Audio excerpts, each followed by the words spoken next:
Zoe, a girl who lived alone, decided one night to go for a walk. She had no idea that this night would be the one to change her life forever. Suddenly, the sound of footsteps echoed behind her. Marco, the Mafia boss, was walking the streets, wounded after coming back from a tough mission, when his path crossed with Zoe's. Zoe turned and saw someone following her in the shadows. Her heart raced, and she ran as fast as she could toward her home. She closed the gate behind her and took a deep breath, thinking she had escaped the danger. But a moment later, Marco, who had been following her, appeared right in front of her. Zoe froze in fear, but she saw that Marco was wounded and in pain, leaning over her. Seeing that his injury was serious, her heart softened. With trembling hands, she bandaged his wound. Marco's gaze locked onto her eyes, as if the whole world had stopped in that moment. He whispered, "You are the most beautiful girl I've ever seen." Zoe stepped back slightly, but Marco slowly and gently drew closer and kissed her. Zoe was shocked, and her heart trembled. Gradually, she began to respond. And that night, amidst fear and emotions, a love formed that neither of them had expected.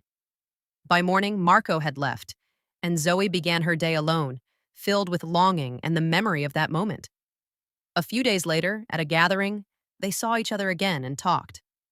Their glances and brief smiles were full of attraction and deep feeling. So that's how you are?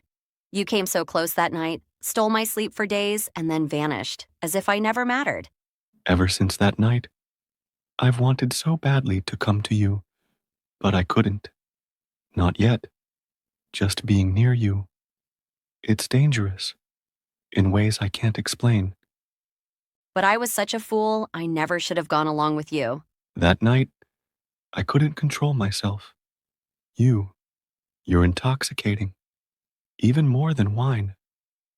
They might see you as my weakness and hurt you. I just can't watch my butterfly get hurt. You're so good at making yourself look innocent, as if I wouldn't see through it. That night, on the street, without knowing whether they would see each other again, they kissed. But Marco's friend warned him, "Don't get too close to her, when she might be an undercover agent trying to spy on you." Marco couldn't believe it. His heart only beat for Zoe, and she looked so innocent that the danger seemed unbelievable. A few days later, Marco told his friend, Sometimes I think God Himself wanted us to meet. Do you know what it feels like? Like all my darkness fades with her smile. I can't live without her. I have to go to her. and went to Zoe. She opened the door, and Marco, overwhelmed with love and longing, collapsed to the ground and said, "I can't live without you. I'm addicted to you." Zoe helped him up, and they kissed again. But happiness was short-lived.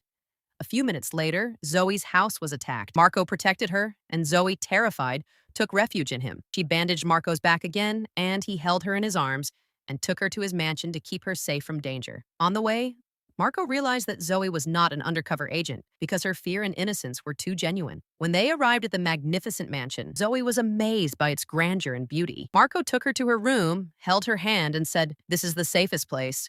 You don't need to be afraid anymore." A few days later, in the mansion, they were happy together. But one day, Marco had to attend a very important Mafia gathering.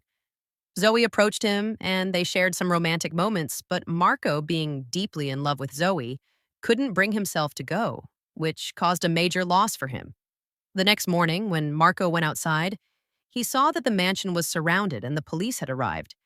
Someone had betrayed their location. Marco rushed to Zoe's room to save her, but it was empty.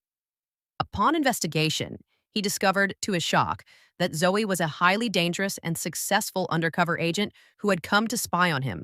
Marco's heart was shattered. Zoe was also very upset, and she always remembered that night, and being separated from Margot was hard for her. A few days later, Marco went to Zoe's house and angrily asked, "How could you do this to me?" Zoe said, "I will explain." Marco said, "What? We are the most ruthless mafia group. We have never played with anyone's heart." Suddenly, the doorbell rang and Zoe left. When she opened the door, the police were there and asked her if she had seen Marco. Zoe lied and answered, "No, I haven't seen Marco." When Marco was alone with Zoe again, he asked, "Why did you lie to them? Why didn't you hand me over to the police?" "This was your mission," Zoe said. "If I tell you the answer, will you leave?" Marco replied, "Yes."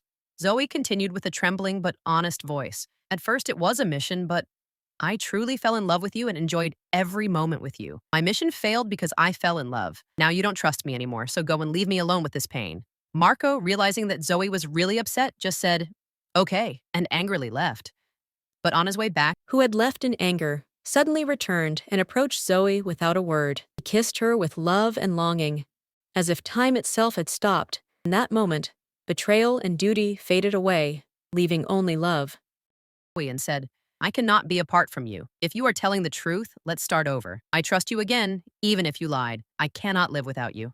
Zoe, happy, promised him that she would never break his heart again, and they started over together, traveled to another country, and began a new life. Zoe, because of her love for Marco, gave up her mission, and Marco also abandoned his Mafia life because of Zoe. They had an ordinary, romantic, and peaceful life, and a beautiful boy was born, a symbol of hope and true love. Some loves are born wild and unexpected, beating in your chest before they make any sense. They are pure, unstoppable, and in the end, love itself is everything, and that is enough.